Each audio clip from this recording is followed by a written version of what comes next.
Hello,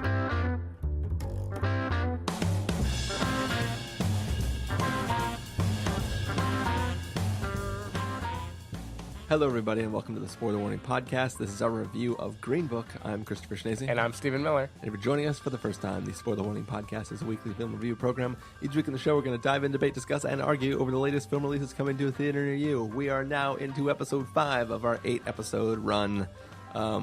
Oh, man. In number counting, that seems like there's only 3 episodes left, but it doesn't count the episode we're in, which is so sad. I know. But, yeah, we still got a ways to go. The beginning. We got a long trek. We want to make it home by Christmas Eve. Yeah, at this point, this episode won't be out by Christmas Eve. I kid. Just so everyone knows how long it takes to edit things, it is currently November 26th. Take that, Chris. Nice. How dare you? Yeah, we've recorded 4 episodes already tonight. I have 4 still in the can from the last session that we recorded. Mm-hmm. So it might be pretty late by the time. My goal is to get this out by Christmas. Yep, good. Literally on Christmas Eve. Mm-hmm. But yeah, we are here to talk about Green Book. What do you say, Stephen? We just get into the episode. I'm ready. All right, so we are going to take a listen to the trailer for Green Book, and then we're going to come back and give you a review. Yeah. Some guy called over here, a doctor. He's looking for a driver. You interested? I am not a medical doctor. I'm a musician. I'm about to embark on a concert tour in the Deep South. What other experience do you have? Public relations. Do you foresee any issues in working for a black man? You in the Deep South? There's gonna be problems.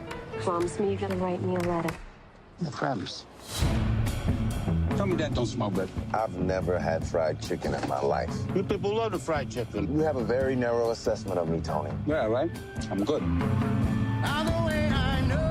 You will be interacting with some of the wealthiest people in the country. It is my feeling that your diction could use some finessing. But why you breaking my balls? Because you can do better, Mr. Valalonga. Dear Dolores. I saw Dr. Shirley play the piano. He's like a genius, I think. Come on, take it easy. I prefer not to get grease on my blanket. Ooh, I'm gonna get grease on my blanket. This gentleman says that I'm not permitted to dine here. I'm afraid not. How does he smile and shake their hands like that?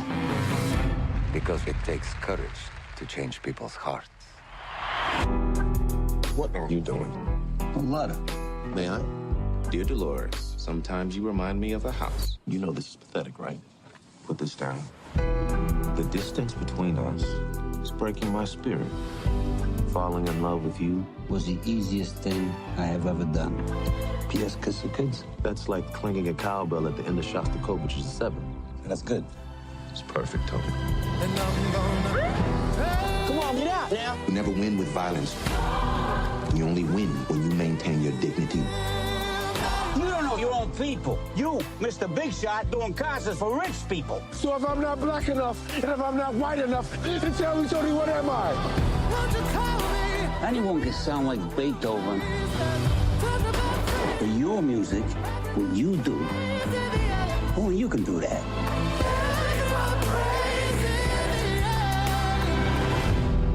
What do we do about the bones? We do this.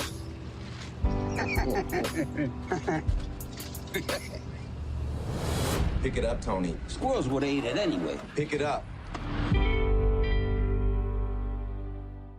All right, that was the trailer for Green Book. It is, I guess, based loosely or not loosely on a real life story. But it is basically the story of this young black man who is a piano virtuoso, and he is getting ready to embark on a trip through the Deep South to perform his music that he plays on his pianos. And he needs both a driver and maybe a little protection for places that he's going in the South that may not appreciate the presence of a young black man. And he hires a young Italian man who he's in the... now I forget the word. Public relations. But he hires a young man who himself is not exactly a woke person. Mm-hmm. And this is a film about their travels along this concert tour that they're doing, and sort of the bond that these two men form together, and how one might show the other one the simple times, and one might show the other person like how to be more accepting of the people that he is around. Stephen Miller, what did you think of this film? I thought this was a perfectly nice, heartwarming movie that could have come out in the mid-90s. And like you wouldn't even know the difference if it came out in the mid-90s. Like, it isn't surprising to me that this was directed by Peter Farrelly of the Farrelly brothers, because it feels very much like of that ilk. Like, it not that it is like Dumb and Dumber or Something About Mary, but it feels like a thing that is like a kind of easy to watch, family-ish comedy that like pushes a few boundaries, but not far enough that anyone is going to really rumple any feathers. It's hard to talk about this movie because this movie is ostensibly about race, you know, and this is not a good movie about race. Like by those standards, this is certainly not. Like, if this wins a bunch of Academy Awards and like Black Klansman doesn't get nominated, it's going to be Driving Miss Daisy all over again, right? It's going to be really awkward and uncomfortable, because this is just a very lighthearted, silly, feel-good movie. So both Joanna and I said at the end of this movie, this is like if Black Klansman didn't have that ending. Like, this is basically the, you know, fantasy idea of, you know, the black character and the gruff white character sit in a long car and settle their differences, and by the end they're going to be best buds, and that's going to be the end of the whole story. So I need to like set that aside for a second when I talk about what I like about this movie, because this doesn't do that great at all. But I feel like not every movie can be piercing. Not every movie can be really pushing the envelope. You know, there's a place for all of the like really interesting, difficult movies that we've seen this year. This feels like a movie that I would bring like a vaguely prejudiced uncle to, right? Like someone who thinks he means well, but is just kind of stuck in his ways, you know? And like low-key prejudice. Yeah, and like maybe by the end he would learn a little something, right? It's like a very like shallow lessons, but they're nicely felt, right? It feels warm. Like Mahershala Ali is unfortunately not really a star in this movie. It is very much Viggo's movie. Like whatever the trailer makes you think, this is the Viggo Mortensen show where Mahershala just plays the role of like the catalyst for minor changes that will happen in Viggo's character. Viggo's like the simple man who just literally is just completely oblivious to the opinions that he has. Yeah, and it isn't surprising, by the way, that this is a movie written by his son, the son of the actual Tony Lip. Oh, okay. The screenplay was written by. See, I also don't remember how to pronounce the last name, but Nick Vallelonga. Sounds about right. Yeah. So this is definitely like an homage to his dad, right? And in so doing, he gets to look pretty nice. Like, even though we get little bits of him being prejudiced in the beginning, and he says some things and does some things that are kind of gruff, he's mostly seen as like the everyman that just doesn't know any better. And if he got the chance to empathize with people, he would empathize and everything would turn out great.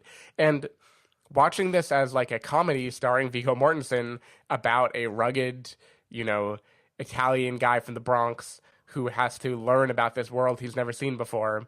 It was charming. Like, I don't know. I was charmed by it. I felt like it was perfectly nice, perfectly happy. The sort of movie I would take like relatives to and expect to have a nice Thanksgiving weekend. Surely that is why it came out this weekend, is because this is the feel good, bring your relatives to and feel like you learned something role.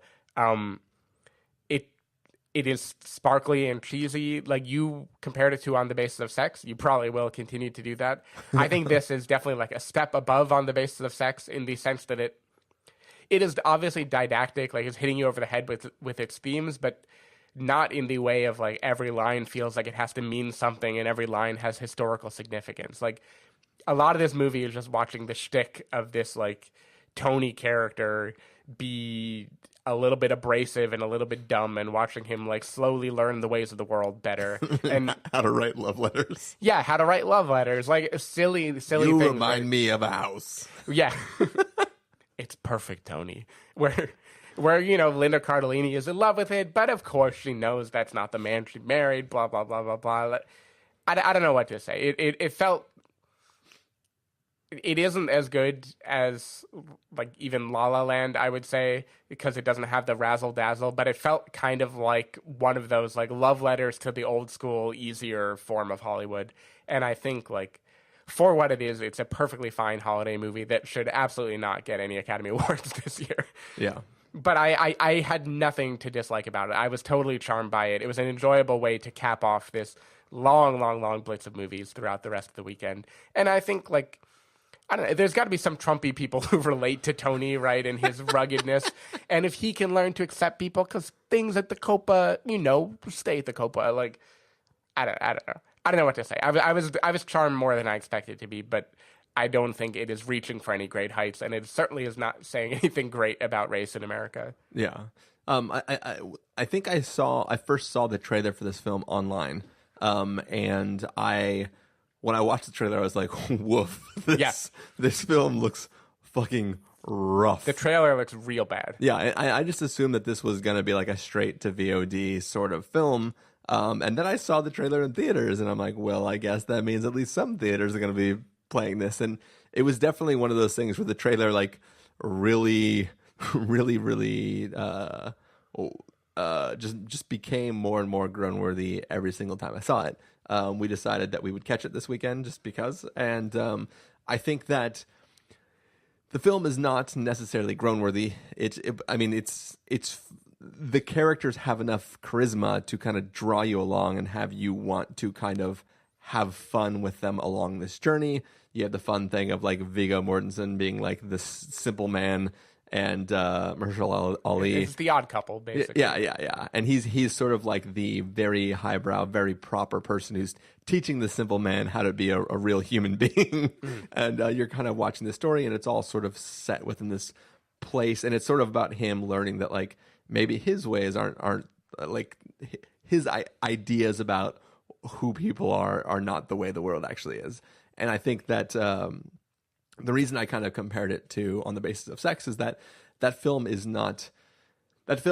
very much a film about you trying to be like, yeah, like let's clap at this moment, or feel more like see the way the Harvard professor is or whatever, and kind of feel like we're better than like it's the idea of like everybody gets to clap along when Ruth Bader Ginsburg gets to like one up one of these men in this situation, and it's sort of like a film where it's like everything is nice and pleasant, and the lessons aren't lessons for anybody because nobody is going to watch this film that isn't already on the side of the film, and the film is just really just giving you little moments to cheer with a crowd of people who are all sort of the same mind, ready to watch this film and celebrate the like boiled down, reduced, simple ideas about who this person is.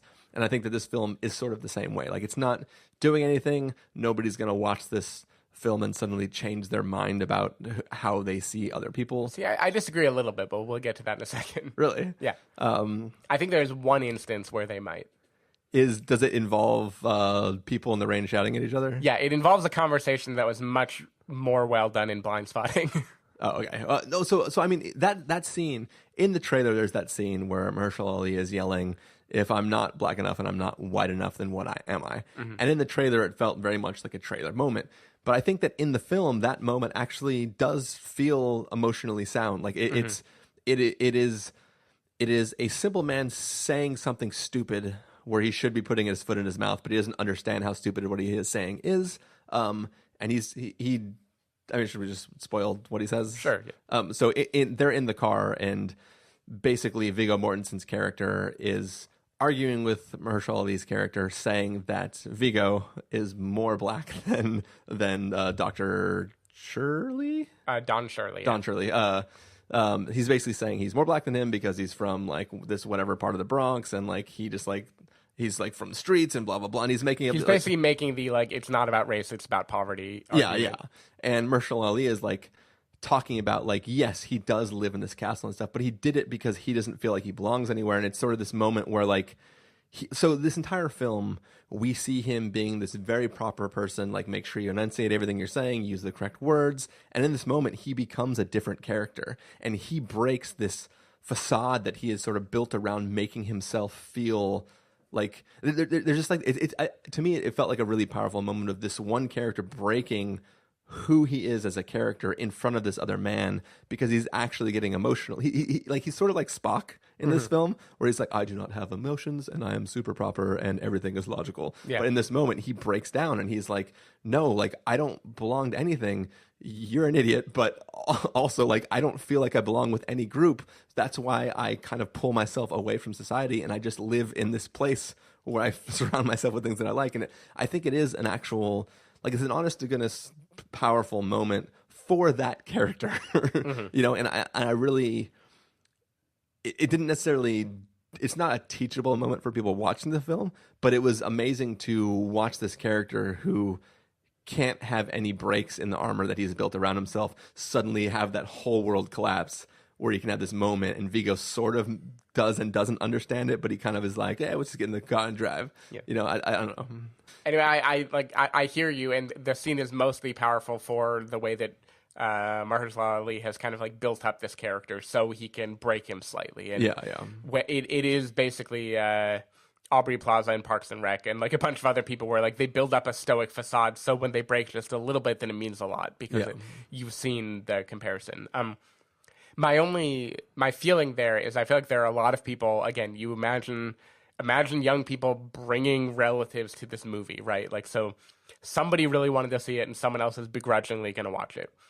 Nobody thinks they're racist, right? Nobody thinks like, yeah, I can use that word. It's great. Like, at least nobody watching the movie is going to think that way. Yeah. But I bet a lot have in their own home used the argument of like, there's not really a race problem in America anymore. It's about poverty, you know. I mean, I got more in common with these people than anyone. I'm the son of an immigrant. Like, why am I any different? Blah, blah, blah. Yeah. And I do think this movie, even if like very didactically, I think it does bludgeon that repeatedly and be like, no, this is different. No, this is different. Like, the most well-off black guy in the world is still worse off in a lot of ways because of the system in America. So if they're like little lessons, I wouldn't give any other movie brownie points for it because it's really obvious. But there was just something sweet enough about this movie where I just imagined like stubborn old Italian men from the Bronx watching it and being like incrementally more like softened by it. And like, something kind of charmed me about that idea. But obviously it's quote problematic for many reasons. Like especially this movie is basically not bookended, but there are two parallel moments in this movie where a cop car pulls someone over. And the second one that closes off the movie is just like putting a cherry on top of like how totally shallow and like fantasy this movie is in a pretty silly way. But I don't know. We can't all be saying something profound. I think this movie had its heart in the right place.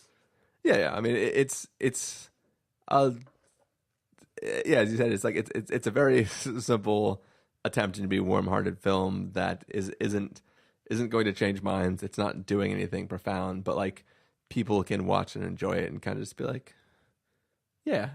I think Viggo does a good job. Like he's playing a comic role. It's funny to have seen him go from Captain Fantastic, where he's the most pretentiously liberal piece of shit ever, to now being like this, the most conservative piece of shit. Exactly. Like he just his range here, and he goes from taking himself so seriously to not seriously at all. Like I think the trailer feels extra groan worthy because you don't know what tone the movie is supposed to be. So in the trailer you see him and it's like, whoa, that's who you're going to be in this movie.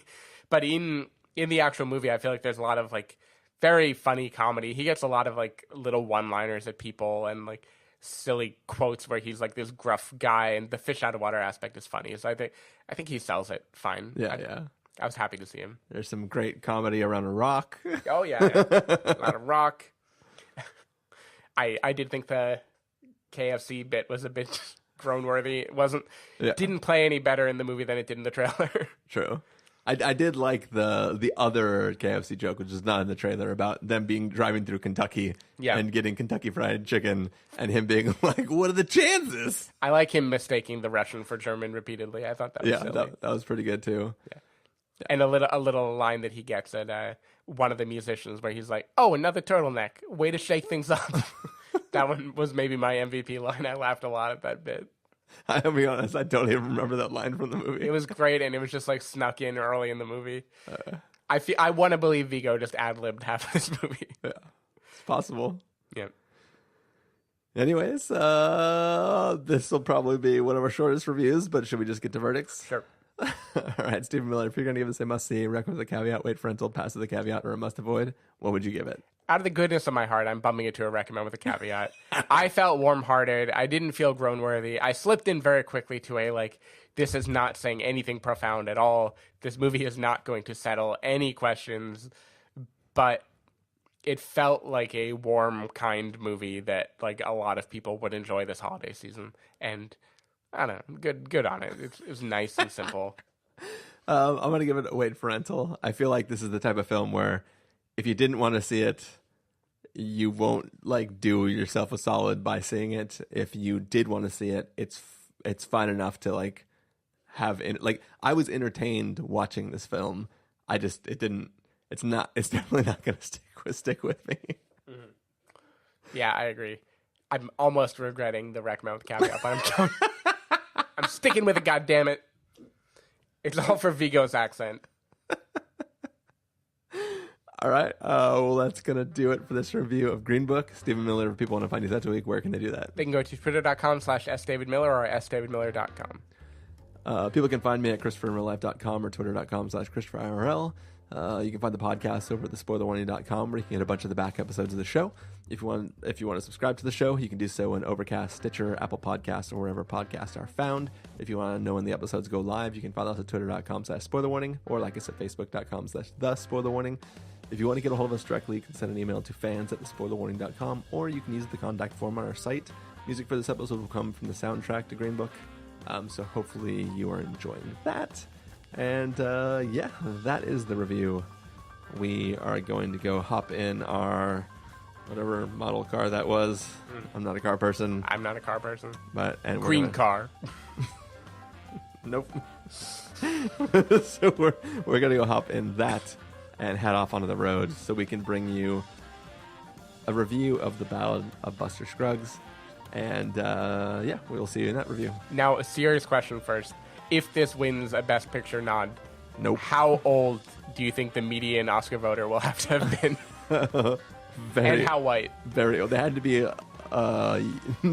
about the age of the characters during when this film was supposed to take place. No, the age of the characters now.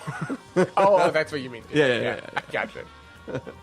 Thinking all smart like. During the actual time this depicts, they would have to be equal age to them then, which means now they would be older. I don't understand none of that. I'm gonna go get on working on my letters. Give me the gabagool. Steven, you remind me of a house with lots of people in it that are happy. And it makes me happy too.